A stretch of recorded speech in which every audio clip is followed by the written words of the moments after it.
Hey everyone, and welcome back to Ben's Kitchen. It's been a little while, I know.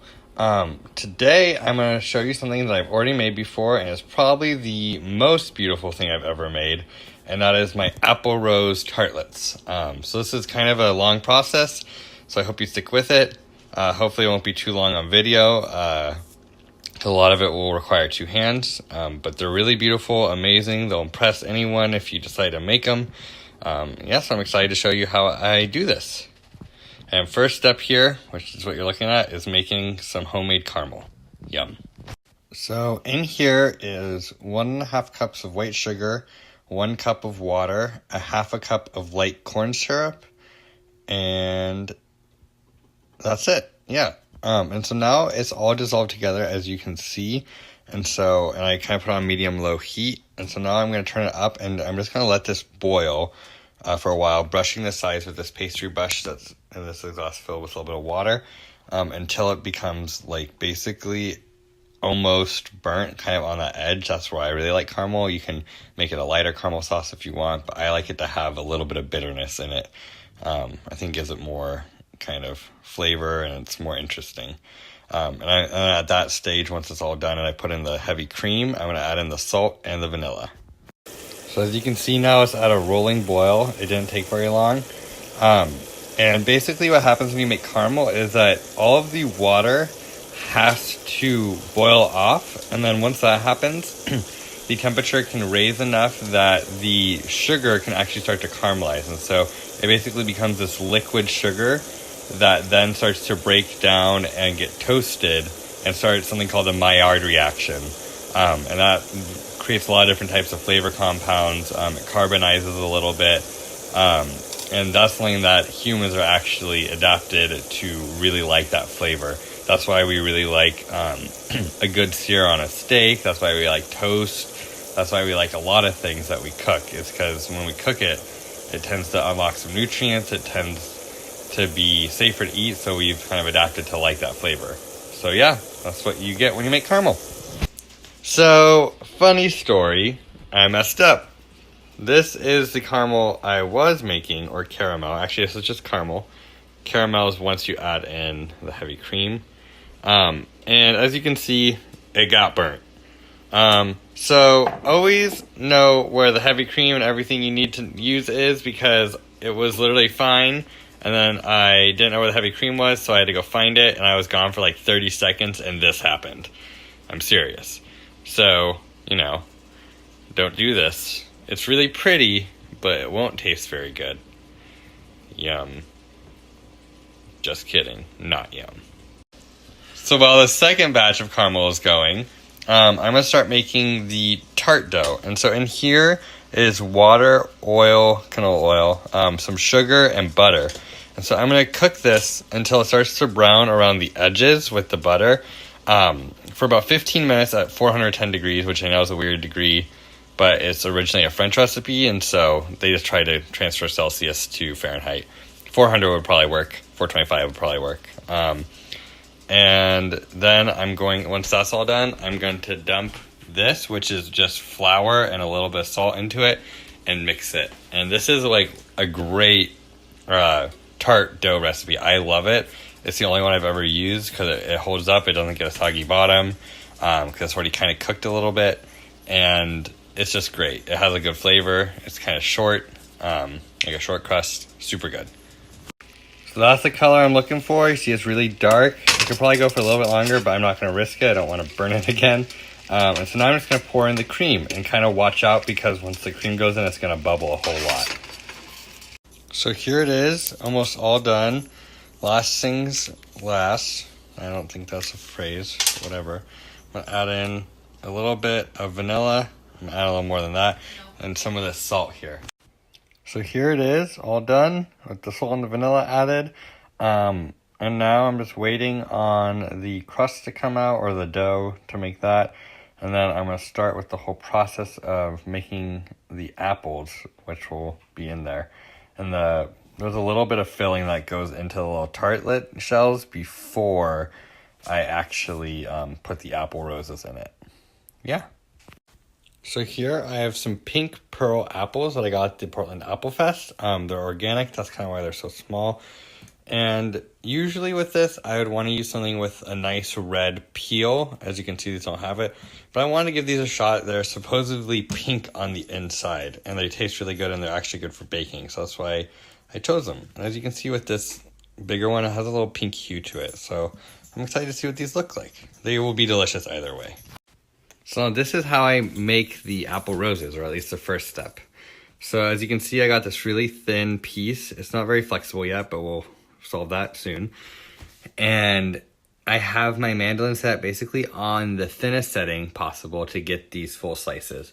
If you're gonna make these, you kind of need one of these mandolins and not the specific one. You can get handheld ones for like $10. They're really great to use. You can do a lot of stuff. It's great. And so yeah, I'm just gonna cut up these apples that I've cut into quarters, and I'm gonna start making the slices. So now I pulled it out, and as you can see, some of the butter is brown. So I'm just gonna dump all of this right in. A little sizzling isn't too bad. And then I'm just gonna stir it. Yeah, but I want this with my right hand. So yeah, this will just come out to look like a tart dough. I'll show you when it's done. Oh yeah, there's the tart dough. I think I forgot to show you that. It's really nice, beautiful. Doesn't taste very good right now.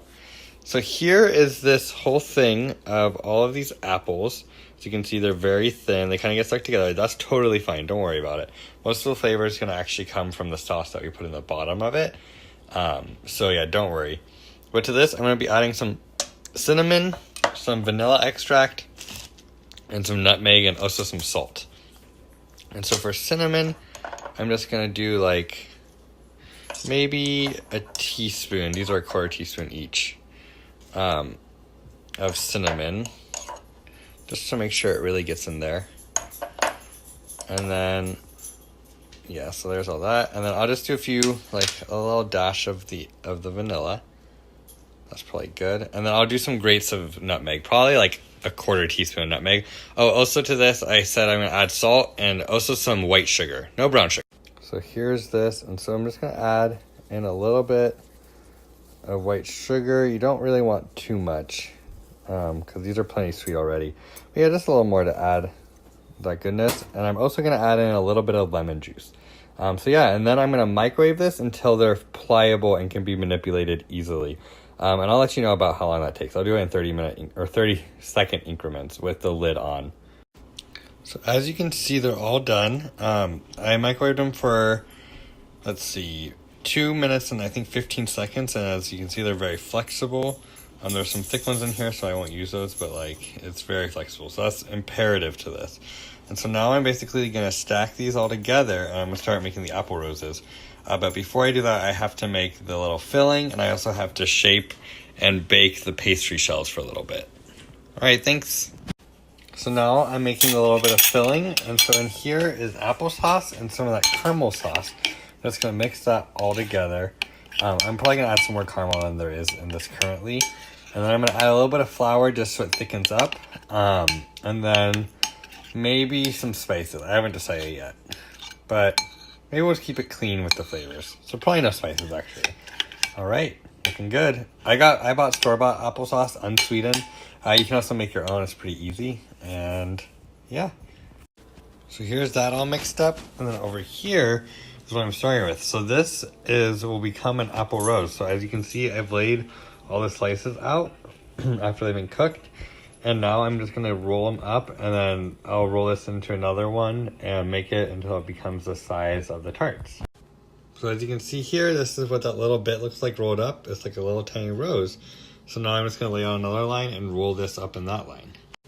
So now I've made one, and this is now gonna go inside over here, inside one of these guys. So I'm just gonna kind of push it down, and there you go. And you see there's like the filling around there. I can maybe add a little more. So yeah, there's one done. Just wanted to show you where these are at. Obviously they're not perfect, but that's kind of what makes them look a little more like flowers. So I have 7 done. I'm definitely gonna have to make more apples, but that's okay. Because I actually haven't had enough tart dough to make 16 or 18 of these. So yeah, looking good so far. So here they are. These are the first 12 that are going to go in. So in here I have a sheet pan that is preheating. And this will basically just ensure that they do not get a soggy bottom. Which no one likes a soggy bottom, as we all know. And so yeah, I'm just going to cook these. I'm going to check on them in about 15 minutes, and we'll see how they're doing. 350 degrees. So it took a lot longer than the 15 minutes I thought, and that's okay. Here they are. I'm calling these time of death 5:52. And so now I'm just gonna let these cool in these, and then once they've cooled, I'm going to brush them all down, the tops at least, with some glaze that I'll make from apple jelly I made the other day, and some apple juice that we'll mix together, and I'll just make a nice little glaze for these. So it'll be all shiny. Yay! They look so good! So in this bowl, I have apple jelly that I made the other day with apple scraps, such as the apple cores and apple peels that I saved and I froze. And then some apple cider. And so I'm just going to microwave this until it becomes nice and runny and melted, basically. And then I'm going to let it cool a little bit, and I'm going to brush it onto all of the tarts. It's going to look amazing. Well, here they are, all glazed. Pretty beautiful, I would say. Nice and shiny on that. And it's cut one in half. I just wanted to show you a cross-section of what it looks like. Look at all of those layers of apple, and then there's that filling right there. And I actually underbaked this one on the bottom a little bit, but that's okay. It still tastes really good. I mean, I ate the other half. So, yeah. I mean, I'm not on Great British Bake Off, so that's totally fine. And so, yeah, thanks for watching this episode of Ben's Kitchen, where I show you how to make my favorite dessert in terms of look that I've ever made, caramel apple roses. I actually have some extra caramel sauce over there, so I may drizzle that over. Well, thanks for watching, and happy baking!